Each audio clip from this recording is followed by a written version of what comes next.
Good morning, सुप्रभात सभी को, नमस्कार।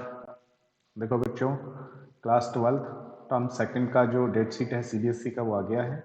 और इस समय आपने पढ़ तो बहुत सारी चीज़ें ली होंगी। तो अब हम लगातार back to back 10 sample paper जो है वो सॉल्व करेंगे और हर एक क्वेश्चन का जो आंसर है वो आपको समझाएंगे, किस तरीके से आपको आंसर लिखना है, क्या उसका सॉल्यूशन होगा। तो आप वीडियो को स्किप ना करें और पूरा का पूरा वीडियो को देख करके उसको समझिए। कोई भी क्वेश्चन आता है आप वीडियो को पॉज कीजिए और फिर उसका जो आंसर है पहले खुद सॉल्व कीजिए कि आपको उसका आंसर करना आ रहा है या नहीं आ रहा है। और आपको ऐसा लगे कि कहीं डाउटफुल है और आप अटक रहे हैं, आपको नहीं आ रहा है, तो फिर आप वीडियो को आगे देखिए।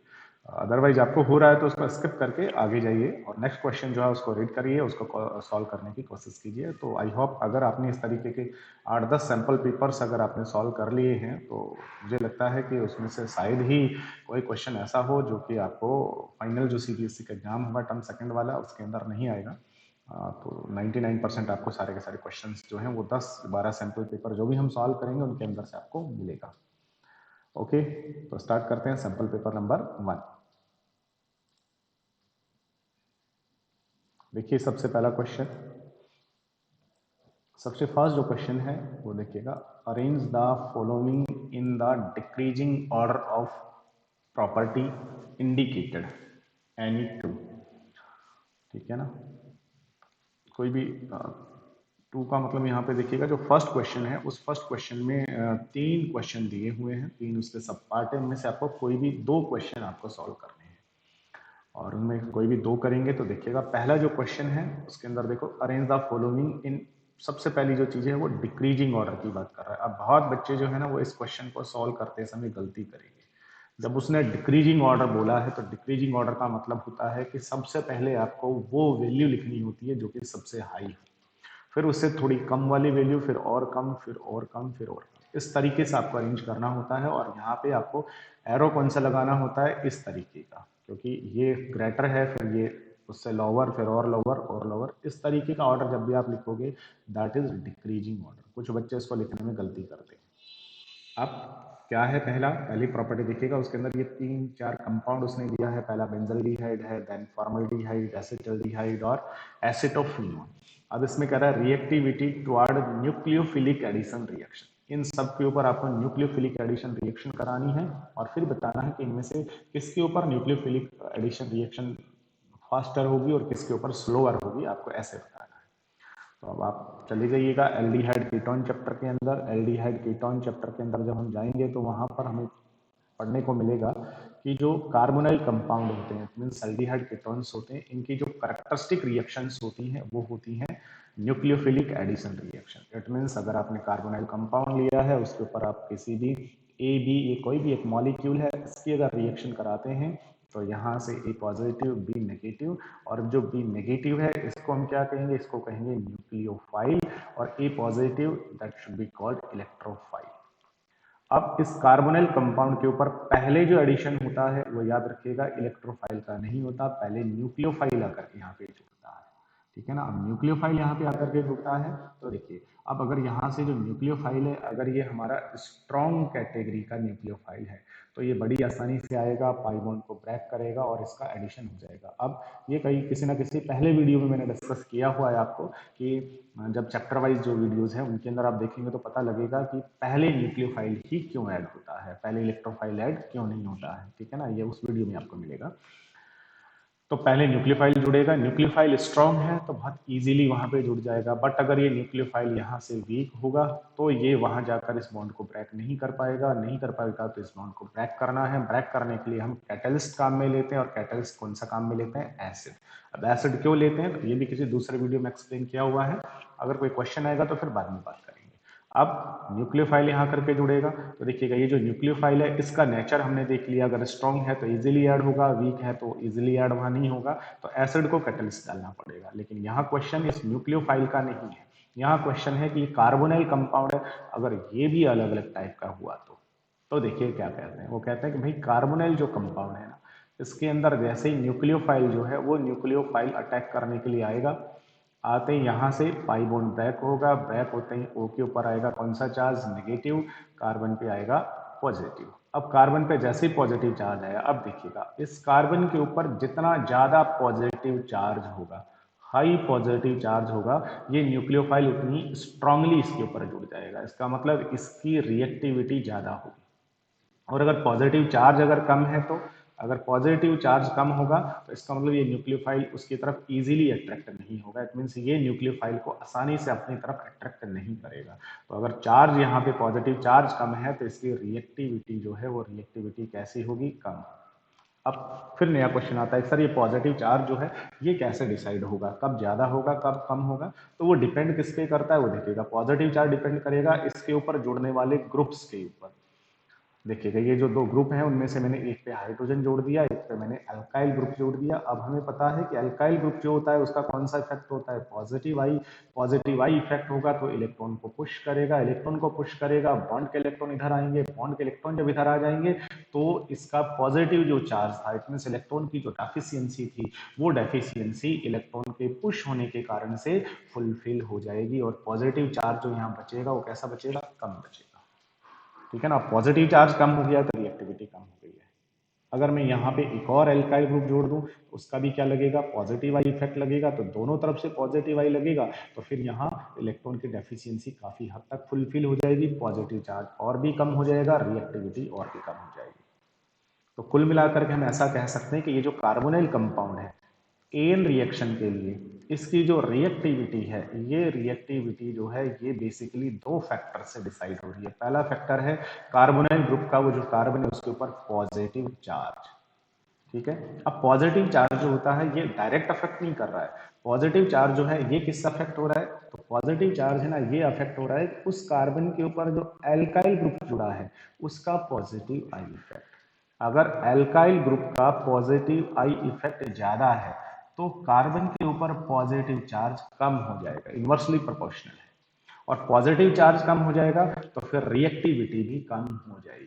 ठीक है ना, तो रिएक्टिविटी भी कम हो जाएगी, तो वो भी इनवर्सली प्रोपोर्शनल। इसका मतलब जितना एल्काइल ग्रुप का पॉजिटिव इफेक्ट होगा, कार्बन पर पॉजिटिव चार्ज कम होगा, रिएक्टिविटी कम हो जाएगी। और दूसरा जो फैक्टर होता है उसे हम क्या कहते हैं, उसे कहते हैं स्टीयरिक हिंड्रेंस। अब स्टीयरिक हिंड्रेंस किस तरीके से अफेक्ट करता है, तो इसे भी एक बार देख लेते हैं हम। स्टीयरिक हिंड्रेंस कैसे अफेक्ट करेगा इसकी रिएक्टिविटी को एन रिएक्शन के अंदर। तो ये जो कार्बोनाइल ग्रुप आपके पास में है इसके ऊपर दो वैलेंसीज होगी, यहाँ से रिएक्शन आपने कराया किसी भी रिएक्टेंट का, बॉन्ड की ब्रेकिंग हो गई है, न्यूक्लियोफाइल बन गया, इलेक्ट्रोफाइल बन गया, न्यूक्लियोफाइल आकर के यहाँ पे जुड़ेगा कार्बन पे। अब देखिए कार्बन के ऊपर जैसे बॉन्ड ब्रेक होगा पॉजिटिव चार्ज आएगा, इधर नेगेटिव चार्ज आएगा, ये यहाँ जाके जुड़ेगा। देखिए इस कार्बन की दो वैलेंसी पे अगर हम हाइड्रोजन जोड़ दें तो देखिए हाइड्रोजन जो होता है इसका साइज बहुत छोटा है, तो वो क्या करेगा, वो इस कार्बन के अराउंड बहुत थोड़ा सा स्पेस एक्वायर करेगा। इसका मतलब मैक्सिमम स्पेस वैकेंट रहेगा, तो न्यूक्लियोफाइल बड़ी इजीली अटैक कर जाएगा। लेकिन अगर इसी के ऊपर हम हाइड्रोजन को हटा के कोई बल्कि ग्रुप जोड़ देते हैं तो फिर वो बल्कि ग्रुप अगर हमने जोड़ दिया है तो फिर वो क्या करेगा, बल्कि ग्रुप क्या करेगा, इस कार्बन के अराउंड मैक्सिमम जो स्पेस होगा उसको एक्वायर कर लेगा, जिससे अब ये न्यूक्लियोफाइल अटैक करने जाएगा तो उसको उतना स्पेस ही नहीं मिलेगा कि वो आसानी से जाकर के कार्बन के ऊपर अटैक कर पाए। इट मीन उसको जुड़ने में परेशानी आएगी, और परेशानी आएगी इसका मतलब स्टीयरिक हिंड्रेंस लगेगा, रिएक्टिविटी कम हो जाएगी। तो ये जो ग्रुप हम जोड़ रहे हैं ना आर, अगर इस ग्रुप का जो साइज है ये साइज अगर बड़ा हो जाएगा तो स्टीयरिक हिंड्रेंस ज्यादा लगेगा। ठीक है, और स्टीयरिक हिंड्रेंस जब ज्यादा लगेगा तो फिर उसकी जो रिएक्टिविटी है वो कम हो जाएगी, तो 1/रिएक्टिविटी। तो कार्बोनाइल कंपाउंड की एन रिएक्शन में जो रिएक्टिविटी है ये दो फैक्टर से डिसाइड होती है। अब plus I effect it means carbon के ऊपर पॉजिटिव चार्ज, और side it means steric hindrance. अब अगर हम कुछ जर्नल क्वेश्चंस की बात कर लें तो जर्नल क्वेश्चंस में देखिए पहला क्वेश्चन जो है वो हम लेते हैं कि अगर आपके पास एक एल्डिहाइड हो और एक आपके पास कीटोन हो, अब इन दोनों को कंपेयर कीजिए और बताइए कि कौन एन रिएक्शन के लिए ज्यादा रिएक्टिव होगा। तो एल्डिहाइड को जर्नली हम ऐसा लिखेंगे, सी पे डबल बॉन्ड को एक वैलेंसी हाइड्रोजन से एक आर से सेटिस्फाइड करेंगे, और कीटोन को जनरली हम ऐसा लिखेंगे दोनों की दोनों जो वैलेंसी हो आर से सेटिस्फाइड करेंगे। अब देखिए क्या होगा, अब बताइए तो किसकी रिएक्टिविटी ज्यादा होगी, इसके ऊपर भी न्यूक्लियोफाइल जो है वो आकर के ऐड होगा और इसके ऊपर भी न्यूक्लियोफाइल आकर के ऐड होगा। किसकी रिएक्टिविटी ज़्यादा होगी? तो ऑब्वियसली जैसे न्यूक्लियोफाइल वहाँ जुड़ने के लिए जाएगा, बॉन्ड की ब्रेकिंग होगी, नेगेटिव पॉजिटिव, सेम ऐसा ही इस कीटोन में भी यहाँ जुड़ने के लिए जाएगा, बॉन्ड की ब्रेकिंग, नेगेटिव पॉजिटिव। अब देखिएगा हमें लगेगा कि दोनों में कार्बन पे पॉजिटिव चार्ज है, लेकिन क्या पॉजिटिव चार्ज बराबर रहेगा? नहीं रहेगा, क्योंकि यहाँ जो R है इसका कौन सा इफेक्ट लगेगा? प्लस आई, और यहाँ दो एल्काइल ग्रुप है, दोनों का लगेगा प्लस आई। तो इसका मतलब यहाँ प्लस आई इफेक्ट कैसा है? यहाँ प्लस आई जो इफेक्ट लग रहा है वो ज्यादा है, और प्लस आई इफेक्ट ज्यादा होने से क्या हो जाएगा? कार्बन के ऊपर जो पॉजिटिव चार्ज है वो कम हो जाएगा। पॉजिटिव चार्ज ऑन कार्बन कैसा हो जाएगा? कम हो जाएगा। और पॉजिटिव चार्ज कम हो गया तो ऑब्वियसली न्यूक्लियोफाइल वहां नहीं जुड़ेगा, इसलिए रिएक्टिविटी क्या हो जाएगी? कम हो जाएगी। और जबकि रिलेटिवली यहाँ पॉजिटिव चार्ज कैसा रहेगा? यहाँ पॉजिटिव चार्ज ज्यादा रहने वाला है, इसलिए रिएक्टिविटी ज्यादा। चलिए दूसरा स्टेरिक हिंड्रेंस देखिए, हिंड्रेंस कहाँ ज्यादा होगा? तो यहाँ एक एल्काइल ग्रुप जुड़ा हुआ है और एक हाइड्रोजन, जबकि यहाँ दोनों के दोनों बल्कि ग्रुप है, एल्काइल ग्रुप है। तो कहाँ हिंड्रेंस ज्यादा होगा? ऑब्वियसली कीटोन्स में। तो कीटोन्स के अंदर दो एल्काइल ग्रुप हैं, और दो एल्काइल ग्रुप होने से हिंड्रेंस कैसा होगा? ज्यादा होगा। और हिंड्रेंस ज्यादा होगा तो रिएक्टिविटी क्या हो जाएगी? कम। इसका मतलब लेस रिएक्टिव। तो आप कोई सा भी फैक्टर लगा दीजिए, रिएक्टिविटी आ जाएगा। और यहाँ पर केवल एक ही एल्काइल ग्रुप है, तो हिंड्रेंस कैसा होगा? यहाँ पे कम हो जाएगा, और रिएक्टिविटी क्या हो जाएगी? हाई हो जाएगी। ठीक है ना? तो एल्डिहाइड्स जो होते हैं वो ज्यादा रिएक्टिव होते हैं, कीटोन कम रिएक्टिव होते हैं। चलिए अब एक नया क्वेश्चन लेकर के आते हैं। नया क्वेश्चन ये है कि एल्डिहाइड कीटोन्स का कंपैरिजन हो गया है। अब हम दो एल्डिहाइड का कंपैरिजन करते हैं। दो एल्डिहाइड देखिएगा, एल्डिहाइड में भी दो एल्डिहाइड लेते हैं। कौन से दो एल्डिहाइड ले रहे हैं? इधर देखिए, एक हमने लिया है एसिड एल्डिहाइड और एक हमने लिया है फॉर्मल्डिहाइड। फॉर्मल्डिहाइड में दोनों की दोनों वैलेंसी हाइड्रोजन से सेटिस्फाइड होंगी, और एसिटाल्डिहाइड में एक CH3 और एक H। ये देखिए, तो किसकी रिएक्टिविटी ज्यादा होगी? तो अब हम सीधा समझ सकते हैं, यहाँ हाइड्रोजन है, यहाँ पर एक मिथाइल ग्रुप है, मिथाइल का कौन सा इफेक्ट लगेगा? प्लस आई लगेगा। ठीक है, हाइड्रोजन का साइज छोटा है, हिंड्रेंस कम लगेगा, पॉजिटिव चार्ज ज्यादा होगा, तो ऑब्वियसली जो फॉर्मल्डिहाइड होता है ये ज्यादा रिएक्टिव होता है, जबकि एसिटाल्डिहाइड कम रिएक्टिव होता है। ठीक है, तो फॉर्मल्डिहाइड ज्यादा रिएक्टिव हो गया, एसिटाल्डिहाइड कम हो गया है। अब हम बात करते हैं कि अगर हमारे पास में एक हो एलिफैटिक एल्डिहाइड और एक हमारे पास में हो एरोमेटिक एल्डिहाइड, बेंजीन CHO, बताओ तो कौन ज्यादा रिएक्टिव होगा? तो हम समझ गए होंगे, एल्काइल ग्रुप छोटा होगा, रिलेटिवली बेंजीन बड़ी होगी, बल्कि ग्रुप है। यहाँ इसका कौन सा इफेक्ट लगेगा? प्लस आई। और यहाँ बेंजीन रेजोनेंस के थ्रू इलेक्ट्रॉन देगी, तो यहाँ लगेगा कौन सा? इसका यहाँ पे लगेगा माइनस आर इफेक्ट, तो माइनस आर से इलेक्ट्रॉन लेगा ये। ठीक है ना? तो यहाँ आई से आ रहा है, यहाँ आर से आ रहा है, आर से ज्यादा इलेक्ट्रॉन आएगा। तो याद रखेंगे, रेजोनेंस इफेक्ट ज्यादा पावरफुल होता है than hyperconjugation than inductive. तो यहाँ इलेक्ट्रॉन ज्यादा आएंगे तो पॉजिटिव चार्ज कम होगा, साइज बड़ा है, हिंड्रेंस ज्यादा होगा, रिएक्टिविटी ज्यादा कम होगी। तो एलिफेटिक जो एल्डिहाइड होते हैं वो ज्यादा रिएक्टिव होते हैं देन एरोमेटिक की बजाय। अब आप देखिएगा, इस क्वेश्चन को सोल्व कर सकते हैं कि एन रिएक्शन के टुवर्ड कौन सा ज्यादा रिएक्टिव होगा। चलिए अब हम उस क्वेश्चन पे आ जाते हैं। यहाँ से देखिएगा, क्वेश्चन पे आ जाए तो इन सब का स्ट्रक्चर ड्रॉ करेंगे तो क्वेश्चन इजीली सॉल्व हो जाएगा। ये वाला जो है एरोमेटिक एल्डिहाइड है, ये फॉर्मल्डिहाइड है, ये एसिटाल्डिहाइड है, और ये कीटोन है। ठीक है ना? तो एक है हमारे पास में ये वाला फॉर्मल्डिहाइड, एक है हमारे पास में ये वाला एसिटाल्डिहाइड, एक है हमारे पास में एरोमेटिक वाला एल्डिहाइड, और एक हमारे पास में जो है वो है एरोमेटिक वाला कीटोन। ये लीजिए, तो बताइए कौन सबसे ज्यादा रिएक्टिव होगा? तो ऑब्वियसली फॉर्मल्डिहाइड ज्यादा होगा, उससे कम ये, उससे कम ये, और ये सबसे कम हो जाएगा। ठीक है ना? लेकिन उसने डिक्रीजिंग ऑर्डर पूछा, डिक्रीजिंग ऑर्डर के अंदर हमें क्या करना होता है? वो सबसे पहले लिखना होता है जिसकी रिएक्टिविटी ज्यादा है, और सबसे ज्यादा रिएक्टिव कौन होगा? ये। तो इसको हम सबसे पहले लिखेंगे, फिर उससे कम ये, फिर उससे कम ये सबसे कम, तो ये हमारे पास हो गया डिक्रीजिंग ऑर्डर। इस तरीके से हमें लिख करके आना है। चलिए सेकंड क्वेश्चन क्या कह रहा है। सेकंड क्वेश्चन में 1 2 3 4 ये कंपाउंड दिए हैं और इन चारों कंपाउंड को के ए की वैल्यू लिखिए, के ए के अकॉर्डिंग लिखेंगे। अब के ए क्या होता है, तो देखो के ए क्या चीज होता है, तो सुनेंगे। के ए जो है इसको कहा जाता है एसिड डिसोसिएशन कांस्टेंट। ये क्या कहलाता है, एसिड डिसोसिएशन कांस्टेंट कहलाता है। अब ये एसिड डिसोसिएशन कांस्टेंट होता है, ये भी जर्नली जो वीक एसिड होते हैं बेटा उनके लिए ही कैलकुलेट किया जाता है।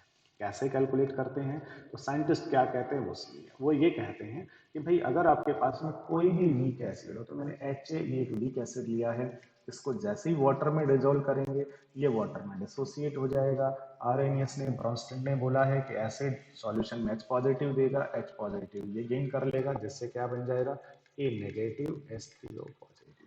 अब ये वीक एसिड है तो पानी में डालते ही बहुत थोड़ा सा ही डिसोसिएट होगा, मैक्सिमम अनडिसोसिएट रहेगा। तो यहाँ डिसोसिएटेड अमाउंट और अनडिसोसिएटेड अमाउंट के अंदर क्या अटेन हो जाता है, इक्विलिब्रियम अटेन हो जाता है। अब जैसे ही यहाँ इक्विलिब्रियम अटेन होगा तो हम यहाँ लॉ ऑफ केमिकल इक्विलिब्रियम लगा सकते हैं। लॉ ऑफ केमिकल इक्विलिब्रियम कहता है कि इसका equilibrium constant K is equal to इसकी कंसंट्रेशन, प्रोडक्ट का जो एक्टिव मास या कंसंट्रेशन वो ऊपर लिखेंगे और रिएक्टेंट का कहाँ लिखेंगे, नीचे। अब रिएक्टेंट पर कौन आ जाएगा, HA और वाटर। अब देखो साइंटिस्ट क्या कहते हैं, वो कहते हैं कि ये जो वाटर है ना, ये वाटर अब आपके पास बहुत सारा पानी है और उसमें तुमने तो एसिड डाल दिया और एसिड वीक है तो थोड़ा सा डिसोसिएट हुआ, और थोड़ा सा डिसोसिएट होकर के वाटर के साथ रिएक्ट करेगा, तो इस वाटर के साथ थोड़ा सा ही रिएक्ट कर रहा है। इसका मतलब जितना भी वाटर तुमने इसमें डाला हुआ था ना, इसमें से बस केवल थोड़ा सा वाटर इस फॉर्म में कन्वर्ट हुआ। इट मीन्स वाटर की कंसंट्रेशन में कोई मेजरेबल चेंज नहीं आएगा। जैसे जैसा हम ऐसा सोचा कि एक हमने बहुत बड़ा बाल्टी ले लिया है पानी का, और उस बहुत बड़े बाल्टी पानी का लेकर के उसके अंदर हम एक नींबू की एक ड्रॉप डाल दें, नींबू का जो रस है लेमन जूस उसका एक ड्रॉप डालें, तो बताइए एक ड्रॉप डालने से क्या ये पूरा बाल्टी का पानी खट्टा हो पाएगा, नहीं हो पाएगा। जबकि हमने उसमें डाला है एसिड, बट नहीं हो पाएगा क्योंकि पानी बहुत ज्यादा है। तो यहाँ पानी बहुत ज्यादा है और एसिड वीक है, तो पानी की कंसंट्रेशन में कोई चेंज नहीं होगा। तो पानी की कंसंट्रेशन में चेंज नहीं आ रहा, तो पानी की कंसंट्रेशन को यहाँ हम कांस्टेंट मानेंगे। कांस्टेंट मानेंगे तो इसको K के पास लिखेंगे, क्या बन जाएगा, K के साथ में H2O is equal to A negative H3O positive. और अब K भी कांस्टेंट और वाटर भी कांस्टेंट, दोनों को मिला के एक नया कांस्टेंट बना देते हैं Ka। और K जो यहां से बन गया है इसी को ही हम कहते हैं acid dissociation constant. Ka is known as acid dissociation constant. अब Ka ये काम क्या है, तो देखो K जो है ना, इस K की हेल्प से हम ये बताते हैं कि किसका एसिडिक नेचर ज्यादा होगा, किसका एसिडिक नेचर कम होगा।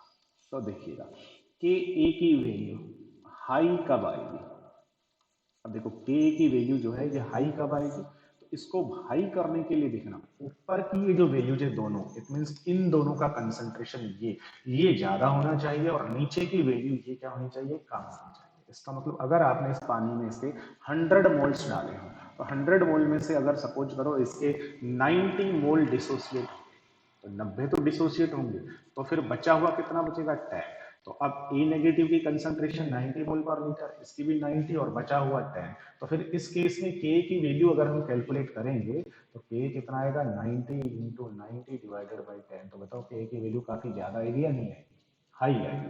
तो इसका मतलब हुआ कि HA काफी ज्यादा डिसोसिएट हो गया, इसका मतलब HA बहुत सारे H पॉजिटिव आयन रिलीज कर रहा है, इसका मतलब उसका एसिडिक नेचर ज्यादा है, इसका मतलब वो हाई एसिड। Ka अगर किसी का ज्यादा है तो उसकी एसिडिक नेचर, एसिडिक पावर ज्यादा होगी, और Ka अगर कम है तो Ka कम है तो Ka की वैल्यू कम कब आएगी, कम तब आएगी जब ऊपर वाली वैल्यू कम होगी। इसका मतलब ये दोनों कम होंगे, तो ये दोनों कम होने चाहिए। इसका मतलब अगर ये आपने 100 लिया, उस 100 में से 2 मोल डिसोसिएट हो गया, 3 डिसोसिएट हो गया, तो 3 ये बन गया, 3 ये बन गया और ये रह गया 97। अब इनके वैल्यू को रखोगे यहाँ पे तो K इज इक्वल टू क्या आ जाएगा, 3 इंटू 3/97। तो देखो काफी कम वैल्यू यहाँ से आएगी। तो K की वैल्यू कम है, इसका मतलब है कि वो वीक एसिडिक है। इट मीन्स उसकी एसिडिक नेचर कैसी है, बहुत कम है, एसिडिक स्ट्रेंथ उसकी काफी कम है। तो के ए से हम ये डिजाइन करके बताते हैं कि कौन ज्यादा एसिडिक है और कौन कम एसिडिक है। लेकिन बहुत बार क्या होता है, ए की वैल्यू ज्यादा अच्छी नहीं आ पाती है, इसलिए क्या किया जाता है, इसलिए के ए जो होता है, इस के ए का हम लेते हैं नेगेटिव लॉग, और जब के का नेगेटिव लॉग लेते हैं तो ये क्या बन जाता है, पी के ए। अब के का जैसे नेगेटिव लोग लोगे उल्टा हो जाएगा, उल्टा हो जाएगा तो अब क्या होगा, अब देखो अगर आपके पास कोई स्ट्रॉन्ग एसिड है, इतनी ज्यादा एसिडिक है, तो उसका के ए आता है हाई, बट उसका पीके आता है कम। और अगर आपके पास में कोई वीक एसिड है या वीक एसिडिक है, तो बेटा उसका जो के ए है वो आता है कम, और पीके ए कैसा आता है उसका हाई। तो ये क्वेश्चन में हमें देखना पड़ेगा कि जो एसिड है उन एसिड को के फॉर्म में अरेंज करना है या पीके के फॉर्म में अरेंज करना है, क्योंकि जस्ट अपोजिट काम हो जाएगा। स्ट्रॉन्ग एसिड का के हाई होता है बट पीके कम होता है, और वीक एसिड का के कम होता है बट पीके हाई होता है। ठीक है ना। तो अब हम क्वेश्चन के ऊपर आ जाते हैं। क्वेश्चन जो है हमारा वो क्या कह रहा है, उसमें देखिएगा 1 2 3 एसिड, यहाँ पे 4 एसिड तुम्हें दिए हैं, और उन एसिड का पूछ रहा है कि किसका के ए की वैल्यू के अकॉर्डिंग आपको अरेंज करना है, और वो भी कौन सा, डिक्रीजिंग ऑर्डर में। इसका मतलब सबसे पहले वो लिखना है जिसका के सबसे ज्यादा है। सबसे ज्यादा इसका मतलब जो सबसे ज्यादा एसिडिक है, हाई एसिड, सबसे ज्यादा एसिडिक जो है वो सबसे पहले आएगा, फिर थोड़ा सा कम एसिडिक वाला, फिर और कम, फिर और कम, ऐसे आपको लिखना है। ठीक है ना। तो सबसे हाई एसिडिक कौन सा इनमें से चेक करें। तो ये बेंजोइक एसिड है, तो देखिएगा सब में बेंजोइक एसिड तो है ही, ये तो कॉमन है, लेकिन इन पे फर्क क्या पड़ रहा है, फर्क ये पड़ रहा है कि इन सब के अंदर यहाँ हमने जोड़ा है CH3, यहाँ NO2 और यहाँ NH2। तो देखो NO2 जो होता है ये याद करो इलेक्ट्रॉन विदड्रॉइंग ग्रुप होता है, ठीक है, और NH2 जो होता है ये हाईली डोनेटिंग ग्रुप होता है। CH3 भी प्लस आई इफेक्ट और हाइपर कंजुगेशन शो करता है, तो ये भी डोनेटिंग है बट हाई डोनेटिंग नहीं है, हाई डोनेटिंग होता है ये। अब हमें याद होता है बेटा, ये याद रखना पड़ेगा, हमेशा याद रखो कि जो इलेक्ट्रॉन विदड्रॉइंग ग्रुप होता है ये हमेशा एसिडिटी को बढ़ाता है और डोनेटिंग डिक्रीज करता है। अब देखो विदड्रॉइंग बढ़ाएगा तो यहाँ विदड्रॉइंग है नहीं, कोई नहीं है, तो यहाँ तो जो एसिडिटी है वही रहेगी। अब जैसे डोनेटिंग लगा देंगे इसके ऊपर तो इसकी एसिडिटी बढ़ जाएगी, और विड्रॉइंग लगाएंगे तो एसिडिटी बढ़ जाएगी, और डोनेटिंग लगाएंगे तो एसिडिटी कम हो जाएगी। तो इनमें सबसे ज्यादा एसिडिक कौन सा होगा, जिसमें विड्रॉइंग लगाए, तो ये सबसे ज्यादा एसिडिक है। फिर कौन सा होगा, फिर ये वाला होगा, और उसके बाद डोनेटिंग वालों की तो कम हो जाती है, तो यहाँ एसिडिटी कम हो गई है। अब इनमें भी कम किसकी होगी, तो ये थोड़ा सा डोनेटिंग है, ये ज्यादा डोनेटिंग है, तो ऑब्वियसली थोड़े से डोनेटिंग की एसिडिटी थोड़ी सी कम होगी, और ज्यादा डोनेटिंग वाली की एसिडिटी और भी ज्यादा कम हो जाएगी। तो इनको अगर अरेंज करेंगे तो सबसे ज्यादा जो एसिडिक है वो हमारा होगा बेंजोइक एसिड, और उसके ऊपर जब हम नाइट्रो ग्रुप जोड़ेंगे इलेक्ट्रॉन विड्रॉइंग, तो ये जो होगा ये हमारा होगा हाईएस्ट डोनेटिंग, हाईएस्ट एसिडिक। और उससे कम कौन सा होगा, उससे कम होगा बेंजोइक एसिड, और उससे कम कौन सा होगा, उससे कम होगा एनिसिक एसिड। ये CH3 जोड़ देंगे, और सबसे कम कौन सा होगा, सबसे कम होगा ये वाला। इस तरीके से हम उनको के फॉर्म में अरेंज कर सकते हैं। अगला क्वेश्चन देखिए, अगला जो क्वेश्चन है ये वाला, इनको PKB के फॉर्म में अरेंज करना है, PKB। अब PKB क्या होता है, तो PKB जो है वो एक्चुअल में बेस के लिए निकाला जाता है। तो जिस तरीके से हमने एसिड के लिए के निकाला और फिर हमने क्या निकाला है, पीके निकाला है, सेम ऐसे ही बेस अगर तुम्हारे पास में कोई है तो उस बेस की स्ट्रेंथ निकालने के लिए हम क्या कैलकुलेट करते हैं, बेस की स्ट्रेंथ निकालने के लिए हम पीकेबी कैलकुलेट करते हैं।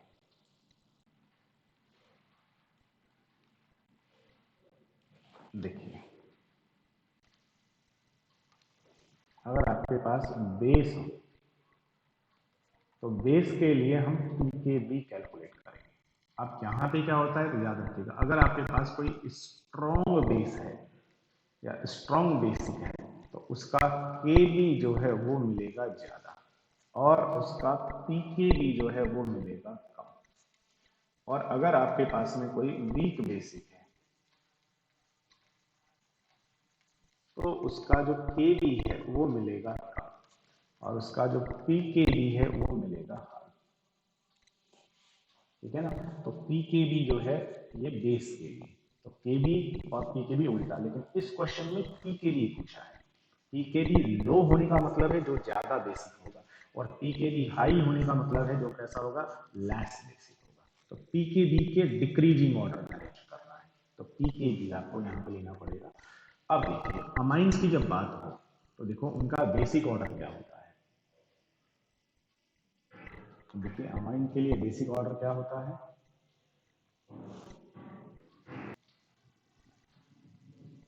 अमाइन के लिए बेसिक ऑर्डर देखिएगा, ये हमारे पास अमाइन है, ये हमारे पास में अमोनिया है, और ये हमारे पास में है एरोमेटिक अमाइन। अब सबसे पहले चीज याद रखो कि इनमें से बेसिक कौन सा सबसे ज्यादा है। तो अमाइंस जो होते हैं उनमें आर का प्लस आई इफेक्ट लगता है, जिससे नाइट्रोजन पर इलेक्ट्रॉन की डेंसिटी बढ़ जाती है। अमोनिया में केवल लॉन पेयर ही है, ना कोई देने वाला ना लेने वाला। और एनिलीन जो है एरोमेटिक अमाइंस जो होती है उनमें नाइट्रोजन का प्लस आर इफेक्ट लगता है, जिससे वो अपना लोन पेयर रिंग को दे देता है, जिससे नाइट्रोजन पर डेंसिटी कम हो जाती है। अब डेंसिटी कम हो गई है तो ये अपने लोन पेयर दूसरों को नहीं दे पाएगा, तो ये सबसे कम बेसिक होता है। तो हमेशा याद रखेंगे एरोमेटिक अमाइन सबसे कम बेसिक, उससे ज्यादा बेसिक कौन होती है, अमोनिया। ठीक है, अमोनिया थोड़ी सी हाई बेसिक, और जो एलिफेटिक अमाइन होती है ये सबसे हाईएस्ट बेसिक। अब आगे समझिए, अब ये जो अमाइंस होती है ना, इन अमाइन में भी कैटेगरी है कि अगर मिथाइल अमाइन होगी, मिथाइल अमाइन, तो इनका एक्वस सॉल्यूशन में जो बेसिसिटी का ऑर्डर होता है वो होता है मैं 213, और अगर इथाइल जुड़ा है तो होता है ए दुनिया 231, वो 231। और अगर वो एक्वस सॉल्यूशन में ना पूछ करके गैसेस स्टेट में पूछता है तो फिर उनकी बेसिसिटी का ऑर्डर होता है 321, अमाइंस की आपस में। लेकिन अमाइंस सबसे ज्यादा बेसिक होगी अमोनिया और एरोमेटिक अमाइन से। एरोमेटिक अमाइन से ज्यादा बेसिक अमोनिया, अमोनिया से ज्यादा basic aliphatic amines. Aliphatic amines में भी अलग अलग ऑर्डर होता है, क्योंकि एलिफेटिक अमाइंस भी कई टाइप की होती है, 1 डिग्री अमाइन, 2 डिग्री अमाइन और 3 डिग्री अमाइन, ये भी 3 टाइप की होती है। तो अब इनमें से कौन सी वाली ज्यादा बेसिक होगी, तो वो अलग अलग होता है। अगर आपकी मिथाइल अमाइन यहाँ पे है तो आर की जगह अगर आपने मिथाइल ग्रुप जोड़ा हुआ है CH3NH2, 1 डिग्री अमाइन मिथाइल वाली, ठीक है बेटा, CH3NH CH3, 2 degree amine methyl वाली, और CH3NCH3, 3 डिग्री अमाइन मिथाइल वाली। तो इनका एक्वस सॉल्यूशन में जो बेसिस टी का ऑर्डर होता है वो होता है 213, और अगर इथाइल अमाइन है तो ऑर्डर होता है 231, और अगर मिथाइल इथाइल प्रोपाइल कोई भी हो लेकिन गैसेस स्टेट में है तो ऑर्डर होता है ये। तो ये चीज हमें याद रखनी है। चलिए अब हम क्वेश्चन के ऊपर आते हैं कि क्वेश्चन क्या कह रहा है। क्वेश्चन जो है उसके अंदर देखिएगा, उसके अंदर क्या क्या दिया हुआ है। क्वेश्चन में देखो ये अमोनिया दिया है, ये एरोमेटिक अमाइन दी है। तो देखो एक दिए है तुम्हें एरोमेटिक अमाइन बेंजीन NH2, एक दिया है तुम्हें अमोनिया। अच्छा, दूसरा क्या दिया है, तो दूसरा जो है वो यहाँ से दिया हुआ है ethyl amine CH3CH2NH2, ethyl amine तीनों हुए। और एक दिया हुआ है आपको एरल्काइल अमाइन, उसमें क्या किया हुआ है, उसमें बेंजीन है, फिर वो जुड़ा है CH2 पे, और फिर वो जुड़ा है NH2 पे। ठीक है ना, ये वाले अमाइंस होते हैं। अब आपको बताना है कि इनके पीकेबी का ऑर्डर क्या होगा। तो देखिए इनका जो पीकेबी का ऑर्डर है वो क्या होगा। तो हमें बेसिक चीज पता लग गई है कि इनकी बेसिसिटी सीधा सीधा सा किस पर डिपेंड कर रही है, इलेक्ट्रॉन के ऊपर डिपेंड कर रही है। अब मुझे बताइए इनमें कहाँ पे इलेक्ट्रॉन सबसे ज्यादा और कहाँ सबसे कम है। तो ये आपके पास एरोमेटिक अमाइन है, यहाँ भी लोन पेयर, अमोनिया में भी लोन पेयर, यहाँ भी लोन पेयर और यहाँ भी लोन पेयर, सबके ऊपर लोन पेयर है। लेकिन यहाँ पर ये जो NH2 है ये अपना लोन पेयर इनको डोनेट करेगा रेजोनेंस के थ्रू, तो यहाँ इलेक्ट्रॉन कम हो जाएगा, यहाँ ना कोई देने वाला ना कोई लेने वाला। यहाँ पे क्या है, यहाँ पे CH3 और CH2 दोनों है, दोनों का कौन सा इफेक्ट लगेगा, प्लस साइन। तो दोनों धक्का मार मार के इलेक्ट्रॉन देंगे, तो यहाँ एक्सपेक्टेड वैल्यू ज्यादा हो जाएगी। और यहाँ केवल CH2 है, तो यहाँ भी लगेगा बट उतना नहीं लगेगा जितना वहाँ लगेगा। अब आपको यहाँ इलेक्ट्रॉन की डेंसिटी समझ में आ रही होगी, कहाँ इलेक्ट्रॉन सबसे ज्यादा और कहाँ सबसे कम। तो देखिए यहाँ इलेक्ट्रॉन सबसे कम है, सबसे कम है इसलिए ये सबसे कम बेसिक है। सबसे कम बेसिक है इसका मतलब इसका केबी सबसे कम है, केबी सबसे कम है इसका मतलब इसका पीकेबी सबसे हाई है, इसका पीकेबी सबसे हाई है। उसके बाद इन तीनों में इलेक्ट्रॉन कंपेयर करेंगे, यहाँ प्लस आई लगा, यहाँ भी प्लस आई लगेगा, लेकिन यहाँ नहीं लग रहा है, तो यहाँ जितने इलेक्ट्रॉन उतने ही होंगे, बट यहाँ दोनों जगह ज्यादा होंगे। ठीक है, तो इसका फिर पीकेबी जो है वो इसके कंपेरिजन में थोड़ा सा कम, इसका और भी कम और इसका सबसे कम। तो पीकेबी के फॉर्म में अरेंज करेंगे तो सबसे ज्यादा पीकेबी इसका है, क्योंकि ये सबसे लेस बेसिक है। तो पीकेबी के फॉर्म में ऑर्डर क्या आ जाएगा, बेंजीन NH2, उसके बाद में सबसे ज्यादा पीकेबी इसी का होगा, फिर किसका होगा, अमोनिया का होगा, उसके बाद में फिर किसका होगा, बेंजीन CH2NH2 का होगा, और सबसे कम किसका होगा, CH3CH2NH2 का होगा। ये हो गया उनका पीकेबी का डिक्रीजिंग ऑर्डर। ये हो गया क्वेश्चन नंबर 1। उसके बाद फिर आता है क्वेश्चन नंबर 2। क्वेश्चन नंबर 2 ये बहुत ही सिंपल है, ये वाला जो है हमारा डैनियल सेल से आ गया है। और इस क्वेश्चन में क्या कर रहा है कि ये आपके पास एक सेटअप लगा हुआ है, इसके अंदर देखो, इसके अंदर ये जो जिंक और कॉपर का ये जो आपके पास में सेल बना है, इस सेल का जो EMF है वो है 1.1 वोल्ट, और आपने जो एक्सटर्नल सेल लगाया है इसके EMF को मेजर करने के लिए, उसका EMF 1.1 वोल्ट से भी ज्यादा है। अब आपको बताना है observe the above experiment setup and explain what happened. अब आपको यहाँ पे बताना है कि यहाँ क्या होगा। अगर अब आपको याद रखना है कि आपने जो एक्सटर्नल यहाँ पर जो सेल लगाया है, EMF अगर उसका इस वाले EMF से कम है तो जिधर करंट फ्लो हो रहा है उधर ही होगा, इलेक्ट्रॉन जहाँ से निकलते वहीं से होंगे। अगर इस एक्सटर्नल का EMF 1.1 से कम होता तो इलेक्ट्रॉन जिंक से निकलता और कॉपर की तरफ जाता, करंट का फ्लो इधर होता, लेकिन वो 1.1 वोल्ट से ज्यादा है तो अब उल्टा होगा। अब इलेक्ट्रॉन जो है वो कॉपर से निकल कर जिंक की तरफ जाएगा और करंट का फ्लो इधर, तो हायर है तो इलेक्ट्रॉन जो निकलेगा वो कहाँ से निकलेगा, कॉपर से जिंक की तरफ, और करंट का जो फ्लो होगा वो कहाँ से होगा, वो जिंक टू कॉपर की तरफ होगा। अगर ये हाई है तो लो है, तो लो है तो उल्टा होगा, और इक्वल है तो इक्विलिब्रियम में होगा, उस समय यहाँ कोई करंट फ्लो नहीं। ठीक है ना, ये हो गया क्वेश्चन नंबर 2 का ए।